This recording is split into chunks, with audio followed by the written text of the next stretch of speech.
Hey everybody, Jeff Murrin here, wanting to begin yet another classical piece of literature known as the Odyssey. This is the companion piece with the Iliad. I've done all the videos for the Iliad if you want to go back and take a look at those. And so what I want to do is I want to start by just giving you a little bit of background, and then I'm going to jump right into book one. All right. What we have here with the Odyssey is the Trojan War is over, all right, and we really didn't see how the Trojan War played out in the Iliad. We didn't see the Trojan horse. We did not see the Greek army inside the horse come out at night and just destroy the city of Troy and murder nearly all of the people there. We know from other stories that this happened. Namely, one of the stories where we see it a lot is in another companion piece called the Aeneid. And the Aeneid is not written by Homer. It is written by Virgil. And it is about the establishment of Rome, how Rome came to be. And what's interesting about that is, according to the Aeneid, Rome was established by former Trojans, who were survivors of the Trojan War. So the idea is, it was written after the Iliad and the Odyssey, and the idea is, okay, maybe you won that, Greeks, but we Romans lived to establish, the biggest, most powerful empire around. All right, so it's in that, I believe it's in book 2, if I'm not mistaken. I believe it's in book 2 of the Aeneid. We see how that whole Trojan War played out, and the reason we see it in the Aeneid and hear about it in the Aeneid is because Aeneas is kind of making the claim that the Greeks weren't that great of warriors. The Greeks did not come in and just take our city down and just level us. What the Greeks did instead was they had this kind of backhanded kind of cheater, it was a cheap shot. While we weren't looking, while we were sleeping, they killed us all in our sleep. Now, what tough guy does that? It's like shooting somebody in the back or something like that. Cowards do that, not people who are actually fighting. All right, if somebody's on the run away from you, they're no longer a threat. All right, if people are sleeping, they're not a threat. But of course, the Greek warriors came and killed several, almost all of the Trojans in their sleep. But there was one survivor, Aeneas, who was mentioned in the Iliad, if you remember that. And Aeneas survived that and went on a long, circuitous route to end up to where, present day Rome is, leaving Troy, going down through, North Africa, back up around, into Italy and up and establishing Rome. Anyway, we hear a lot about that, the Trojan War, but we don't get to see it in the Iliad. All right. Now, what we understand is Odysseus, who we get the name of this book. Odysseus is the person who came up with the idea of what is known as the Trojan horse. And he is known, Odysseus, and he's even mentioned all throughout the Iliad as being someone who was smart, someone who was articulate, eloquent even, not articulate, but eloquent even with his words, and just the smartest, most clever of them all right? So we know about Odysseus before we even begin this, but we hear a lot about Odysseus as this particular book plays out, and we're going to take a look at that here in a little bit. All right, but what we're in for here with book 1 is everything will begin in the middle of things, which is a very is the way these books work, because if you remember from the Iliad, the war had already gone on for 9 years when we meet up with it. Okay, and it's the 10th year that the Greeks finally get some momentum against the Trojans. And so what we find here is Odysseus, he was supposed to have returned after they sacked the city of Troy, but he never made it home. It's been 10 years since the Iliad was over and the Trojan War was finished. 10 years he's been trying to get back home, and we meet in this 10-year period where everyone's like, where is Odysseus? What is going on? We learn a little bit of why he's been thrown off course. We learn about which gods want to help him out. And we learn about his son. And we learn a lot about Odysseus through his son because they are said to be very similar. All right. We see, let's see. We understand a little bit of why he got off course, what caused that to happen. We learn about the suitors. All right, these are people who are there to try to move in and take over the island of Ithaca, where Odysseus is the ruler. And if there's no Odysseus, then someone needs to marry Odysseus's wife, Penelope, and whoever marries Penelope then can take over and be the new established ruler of all the, the island of Ithaca. All right. And so we also learn a little bit about Penelope, his wife. Okay. So let's go ahead and after that brief introduction there's more that you can look at, way more than what I've just given you, about 7 minutes worth of discussion here. But that's all I feel I want to give you right now, so we can go ahead and jump into the actual text. So I'm going to read at the beginning. The book 1 is titled Athena Inspires the Prince. Okay, so we can see just right from the beginning that Athena is the goddess who is the one who favors Odysseus. All right, and if you remember, it was Hera and Athena who were the ones who were helping out the Greek armies in the Iliad, while Apollo and Aphrodite were the ones who were working in favor of the Trojans. All right, so here we go. Let's begin just by reading the invocation of the Muse, just as the first book began of the Iliad, where the storyteller invokes the Muse, the goddess, to speak through him.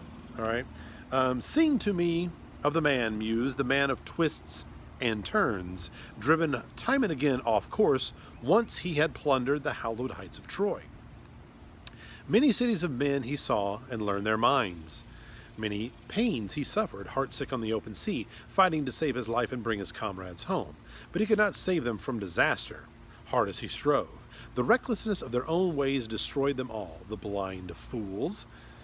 They devoured the cattle of the sun, and the sun god wiped from sight the day of their return. Launch out on his story, Muse, daughter of Zeus. Start from where you will, and sing for our time too. So we know that this isn't all necessarily, not all, Odysseus's fault.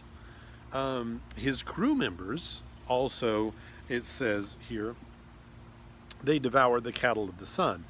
So we will see later on, as the men were supposed to sacrifice bulls and leave those bulls as sacrifices, they were hungry and they ended up eating what was supposed to be a sacrifice to the sun god, and that caused all kinds of problems. All right, so you see at the top of page 78, it says, but one man alone. Okay, this is we're talking about Odysseus here. One man alone, his heart set on his wife and his return, Calypso, the bewitching nymph, the lustrous goddess, held him back, deep in her arching caverns, craving him for a husband. So there is a goddess, Calypso, a nymph, who is keeping Odysseus right now, when this story begins, keeping him on her island because she is in love with him. She wants him to be her husband. All right, and so he is being held against his will by a goddess. All right, but then when the wheeling seasons brought the year round, that year spun out by the gods when he should reach his home, Ithaca. Though not even there he would be free of trials, even among his loved ones. Even then every god took pity, all except Poseidon. And remember how much Poseidon helped out the Greeks in the Iliad? Well, Poseidon is the one he made angry. And we know that Poseidon and Zeus are brothers. Zeus is the god of the skies, and Poseidon is the god of the seas. All right, so they're supposed to be truly equally in power, just controlling different areas. All right, so Poseidon is not somebody to mess with, not somebody to get on his bad side. All right, so what we will see here is the gods are meeting.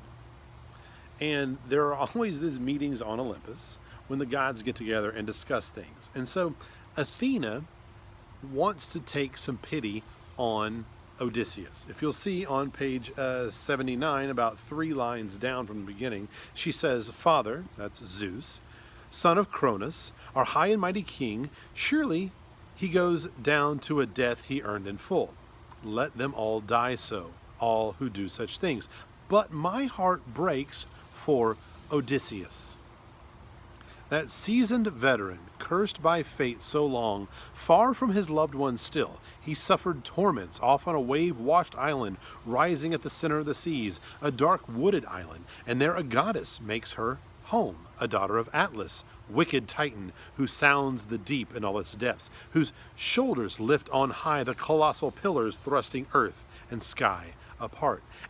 Atlas's daughter it is who holds Odysseus captive. Luckless man, despite his tears, forever trying to spellbind his heart with suave, seductive words and wipe out all thought of Ithaca from his mind. But he, straining for no more than a glimpse of hearth smoke drifting up from his own land, Odysseus longs to die." So what she's saying here is that Calypso is doing things to try to get him to forget his home, trying to get him to forget his wife. But really, Odysseus, he would rather die than stay there with her. He wants more than anything to get home, to see the fires from his own fireplace, to be there with his wife. All right. It says and describes him on the same page, 79, line 79. Also, it says he excels all men in wisdom. All right, that is something that's very important to know about the character of Odysseus. Okay, we see a little bit about what happened here. It says on 81, it says, "No, it's the earth shaker, Poseidon, unappeased, forever fuming against him for the Cyclops, whose giant eye he blinded, godlike Polyphemus, towering over all the Cyclops' clan in power." All right, so Poseidon has a son, and Poseidon's son is Polyphemus. And Polyphemus is a Cyclops, meaning he has one eye, not two. Think of Futurama, if you want to, Leela on Futurama. All right, one eye. And so what we see right here is a glimpse of what happened, that Odysseus did something to harm Polyphemus. And as a result of him harming Polyphemus's dad, Poseidon, is not having it. All right. So, all right. So if you'll see on page 80, about 3 lines down, this is Zeus speaking here. He says he's mentioning, kind of what happened there, because Odysseus blinded Polyphemus, one eye, took that one eye out. All right. It says, "And now for his blinded son, the earthquake god, though he won't quite kill Odysseus, drives him far off course from native land. But come, all of us here, put our heads together now, work out his journey home so Odysseus can return. Lord Poseidon, I trust, will let his anger go. Now, how can he stand his ground against the will of all the gods at once?" All right, so this is Zeus saying, let's all put it together, and let's all team up, let's get Poseidon to change his mind, and let's plot a course for a way for Odysseus to get home. So Athena, it says, her eyes flashing bright, exalted her father. It says, "Father, son of Cronus, our high and mighty king, if now it really pleases the blissful gods that wise Odysseus shall return home at last, let us dispatch the guide and giant killer Hermes down to Ogygia Island, down to announce at once to the nymph with lovely braids our fixed decree. Odysseus' journey home, the exile must return. While I myself," so Athena herself, "is going to go down to Ithaca to rouse his son, Odysseus' son. to a braver pitch and inspire his heart with courage, to summon the flowering Herodiceans to full assembly, speak his mind to all those suitors, slaughtering on and on his droves of sheep and shambling longhorn cattle. Next I will send him, that's Telemachus, Odysseus' son. I will send him off to Sparta and sandy Pylos, there to learn of his dear father's journey home. Perhaps he will hear some news and make his name throughout the mortal world. So it's not just that she's going to help Odysseus come home, but she's also going to help Telemachus, Odysseus' son, get some renown of his own. All right. So we see on 81, top of page 81, it says, gripping her bronze spear, she looked for all the world like a stranger now. So Athena is not going as herself. She's not going as the goddess Athena. Listen to me. She's going to take on the qualities of a human being. And you see the gods do this all the time. Did it in the Iliad. They're doing it now. Okay. All right. So she looks like Mentes, lord of the Taphians. There she found the swaggering suitors just then amusing themselves with rolling dice before the doors, lounging on hides of oxen as they had killed themselves. Okay, while heralds and brisk attendants bustled around them, some of them mixing bowls, mulling wine and water, others wiping the tables down with sopping sponges, setting them out in place. Still other servants jointed and carved the great sides of meat. So we have these suitors. Suitors are these guys that come from all other lands, okay? And they have come there because Odysseus is gone. They're trying to move in on Penelope, Odysseus's wife, all right? They want to marry her, because if they marry her, then they get all of the kingdom of Ithaca. All right, but here's the deal: she's not going to budge. She's still waiting for her husband. So what they're doing is, well, okay, then we're going to be here, and they turn into freeloaders. They turn into just people who are just sucking Ithaca dry of all its stuff. All right, they have worn out their welcome. And wearing out your welcome is absolutely unacceptable in ancient Greek culture. There is this concept of xenia, Xenia, xenia, all right? And it means, basically, it means welcoming the stranger. All right. If a stranger comes to you in ancient Greece, you let that stranger in. You bring the stranger in. You give the stranger food. You give the stranger a place to stay. If you don't, then you are going against the will of the god. It was almost seen as like a sense of worship. I am worshiping the gods by doing what the gods want me to do, and they want me to take in and clothe, bathe, feed, and shelter the stranger that comes to my house.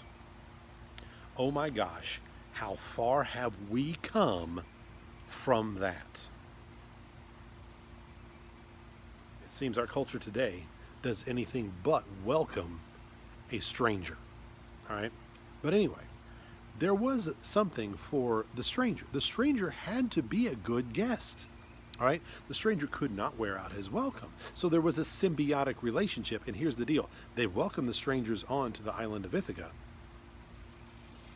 but the strangers are not reciprocating and doing what they're supposed to do.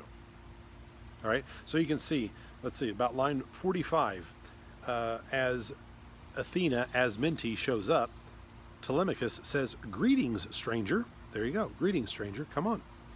Here in our house you'll find a royal welcome. Have supper first, then tell us what you need."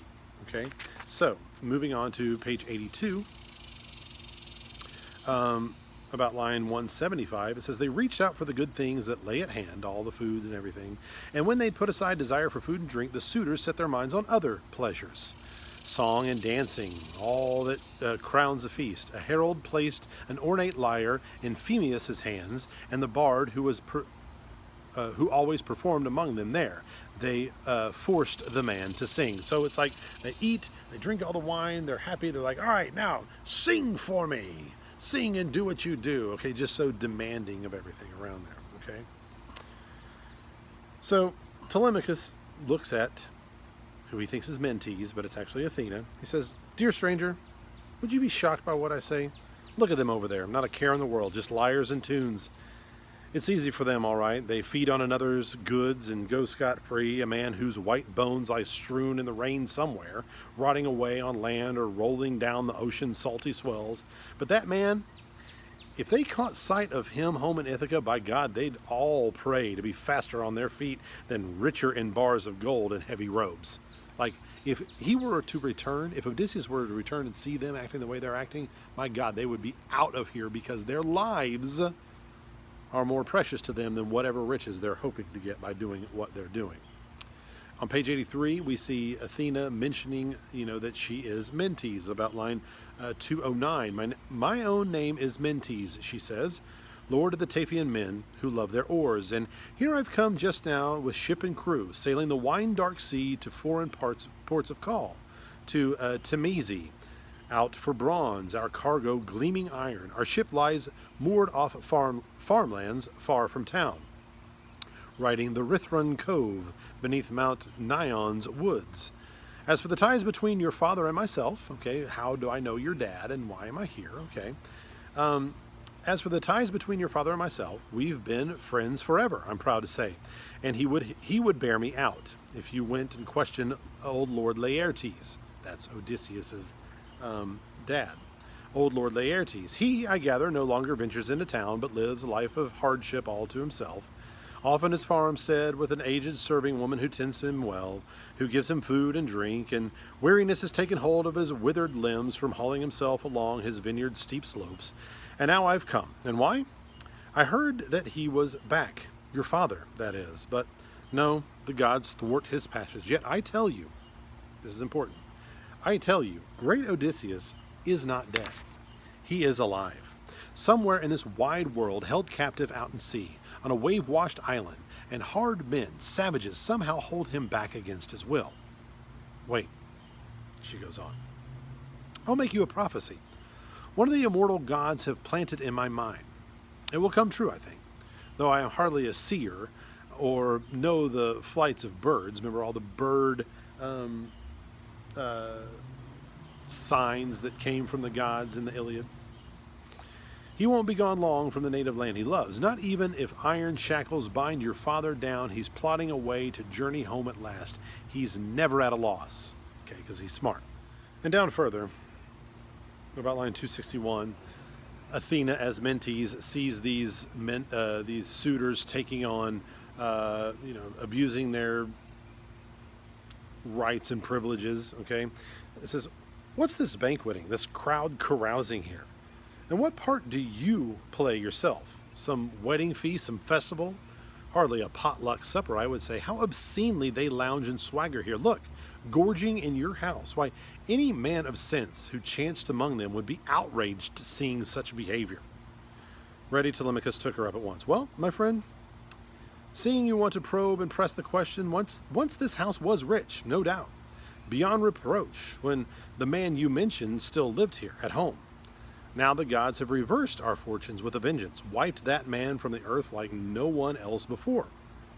I would never have grieved so much about his death if he had gone down with comrades off of Troy, or died in the arms of loved ones once he had wound down the long coil of war.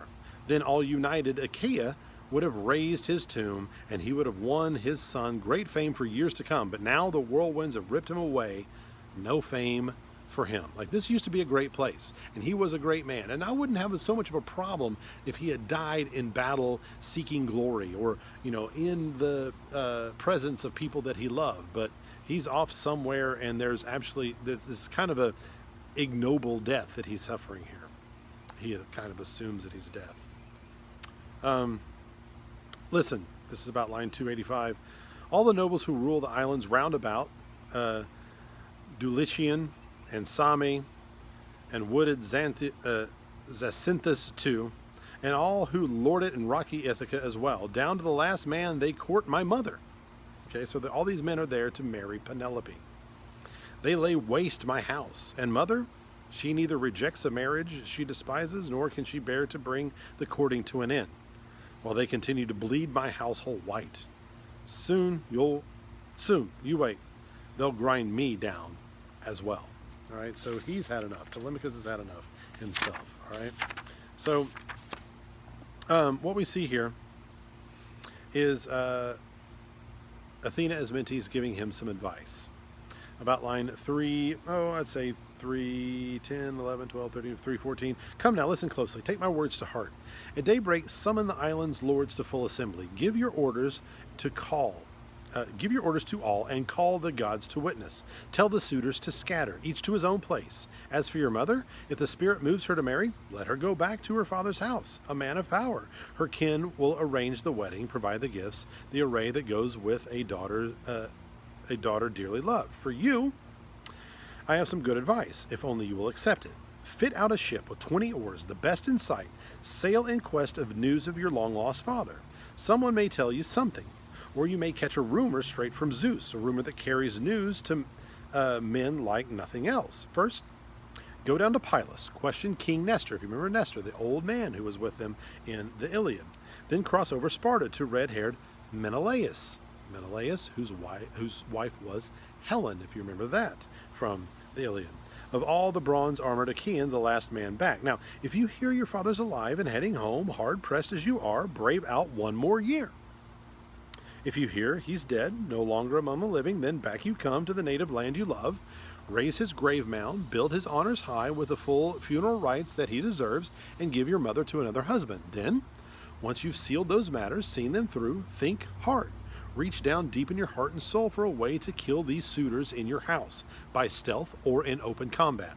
You must not cling to your boyhood any longer. It's time you were a man. All right? So basically this, go out and seek information from Nestor and from Menelaus. And maybe you'll find things out. And also, you need to take these suitors on. You need to show them who's boss. And if you come back and they're still taking advantage of everything, then by God, you have every right to just lay waste to them because they are doing. So you have a goddess giving him permission to kill these people who are wearing out their welcome. All right. We see on page 88, Penelope showing up here. Penelope is Odysseus's wife, and he loves her dearly, and she loves him. They've been apart for 10 years, but the thing is, she's not budging. She's still waiting for him. She has not given up hope. All right. This is about line 376, let's say. It says, and now, from high above in her room and deep in thought, she caught his inspired strains. Icarus's daughter, Penelope, wary and reserved, and down the steep stair from her chamber she descended. Not alone. 2 of her women followed close behind, that radiant woman, once she reached her suitors, drawing her glistening veil across her cheeks, paused now, where a column propped the sturdy roof, with one of her loyal handmaids stationed either side. Suddenly, dissolving in tears and bursting through the bard's inspired voice, she cried out, Phemius! Okay, Phemius was singing a song about Trojan War and people lost in the war, and she can't handle that. Okay, Phemius, so many other songs you know to hold us spellbound, works of the gods and men that singers celebrate. Sing ones of those as you sit beside them here, and they drink their wine in silence. But break off this song, the unendurable song that always rends the heart inside me, the unforgettable grief. It wounds me most of all. How I long for my husband, alive in memory always, that great man whose fame resounds through Hellas, right to the depths of Argos. Why, mother? Listen to how Telemachus speaks to his mom here. It's unbelievable. But this is the difference between the relationship, the patriarchal idea of men versus women and who has the power. But listen to this. I swear to you, if my son ever talked to my wife like this, he would have a red handprint right here on his face, and he would deserve it. Why, mother? Poised Telemachus put in sharply. Why deny our devoted bard the chance to entertain us in any way the spirit stirs him on? Bards are not to blame. Zeus is to blame. He deals to each and every laborer on this earth whatever doom he pleases. Why fault the bard if he sings of the Argives' harsh fate? It's always the latest song, the one that echoes last in the listener's ears, that people praise the most. Courage, mother. Harden your heart and listen. Odysseus was scarcely the only one you know whose journey home was blotted out at Troy. So many others died there too. So, mother, Go back to your quarters, tend to your own task, the distaff and the loom, and keep the women working hard as well. As for giving orders, men will see to that. But I, most of all, I hold the reins of power in this house. That would not go over well in my home. Not in the slightest bit. All right. Astonished, absolutely. She withdrew to her own room. She took to heart the clear good sense in what her son had said. Because that's what a man said.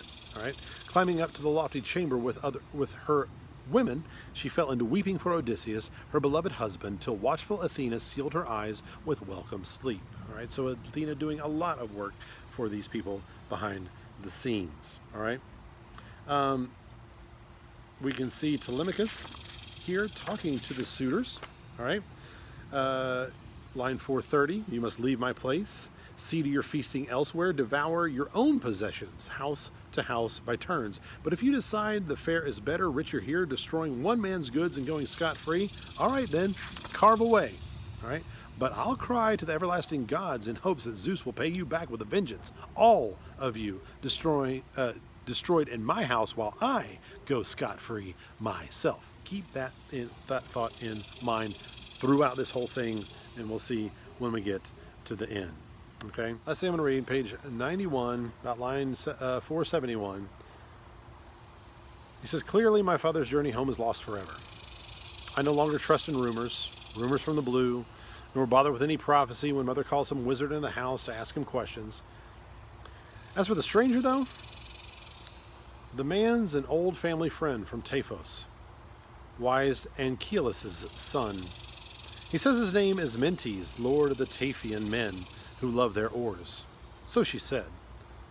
But deep in his mind, or so he said, but deep in his mind, he knew the immortal goddess.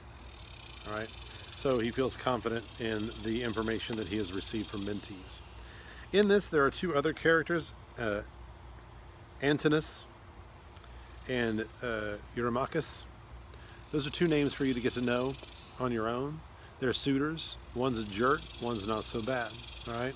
So I'm going to let you do that work on yourself, those characters. We'll see those characters more, and those will start to form a little more clearly for you. All right. But anyway, that's what I'm going to give you for book 1. I want you to read book 2, annotate book 2, formulate some thoughts on book 2, and then meet me back here, and I will give you my thoughts on book 2. So until then, everybody, thanks for listening, and as always, happy reading.